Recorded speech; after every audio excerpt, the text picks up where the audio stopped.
Scientists unite to resolve a vengi in this Math fight scientist. together. Hello guys, welcome to the third Java tutorial. Now in this tutorial we're going to talk about methods in Java. So some call them methods, some call them functions, whatever you like to call them, this is what we're calling. So what is a method? Basically, method or function is basically a block of code that you can give a name basically, then you can call it whenever you want to. So what's an example of a function? This the main function that we have been using all this time is an example of a function. Now the main function is the function that your code looks for in Java for it to run. So it runs the main function before it runs any other. But we can make other functions using the same pattern. We're going to explain what these mean.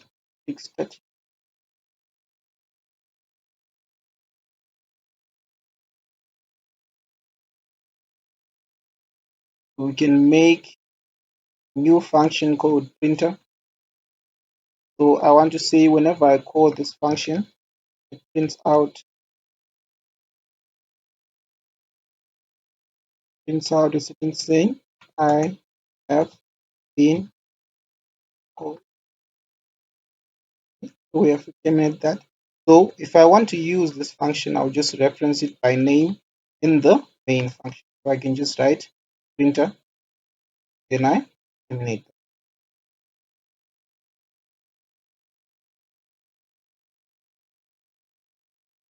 So if I run that, as you can see, it says I have been called. So what it did was it went into the main function.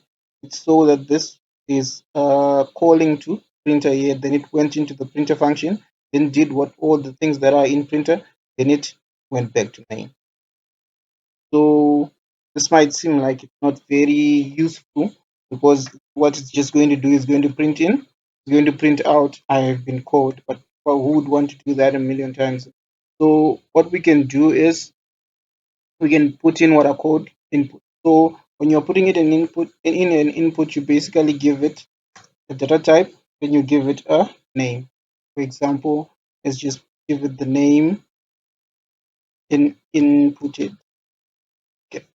So then instead of printing out I have been called, I put out inputted. Okay.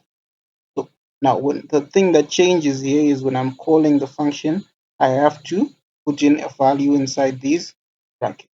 That value would be, you can see it wrote inputted. That value would be given the name inputted. Then whatever is being done to input it in this function will be done to the value I've put in. So I can say hello here.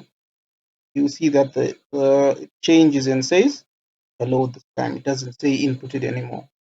So you can put in a different value. I'm to say goodbye should print out goodbye. You can see it prints out goodbye. So that's what inputs are. So in a function you can put in input. You can make it have a value. You can make the function have take in a value that you can use. Okay, so we can do a slightly more interesting version of this. We can input to integer. Okay, so we wanted to print sum of the two. Then here I want to say print 4, 5. So automatically it says A is 4, B is 5. Now when I run this, you can see it gives me 9 as the answer. If I change this to 9, give me 14. You can see it gives me 14. Okay, so that's a quick example of using the input. So these data types can be anything you want. They can be doubles, they can be integers, they can be strings, they can be characters, but you just have to use them appropriately. You can't use like mathematical operations on strings or stuff like that. You have to use them appropriately. It's a double, you have to, yes, you have to do the things that you would do on a double. So here, once I change these to double, the answer is now 14.0 rather than just 14. Now a double. Okay. So what else can we do with functions? Another important thing you can do with functions is returning value. So what this void here, we've been putting in void a lot. What this void, basically void means there is nothing there. Just from basic English, nothing there. So what how we can use this is we can make it return a data type. We can make it return something that is not just returning nothing. So we can say it can return an integer, for example. Let's say since we've put in those as doubles, let's say it returns a double. Then what you have to do at the bottom is say return, let's say return a plus. I want to remove this printing statement. I'm going to show you why I'm removing it for now. So what's this going to do? It's going to run this printer code. Once you call it, it's going to run this printer code. Then in return for running it, it's going to give me this answer and give it back to me in this back in this main code.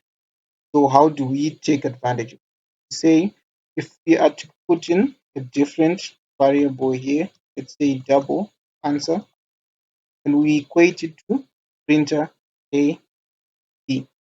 What this going to do is it's going to say a plus b, get the answer, then give it back to me, then equate that answer to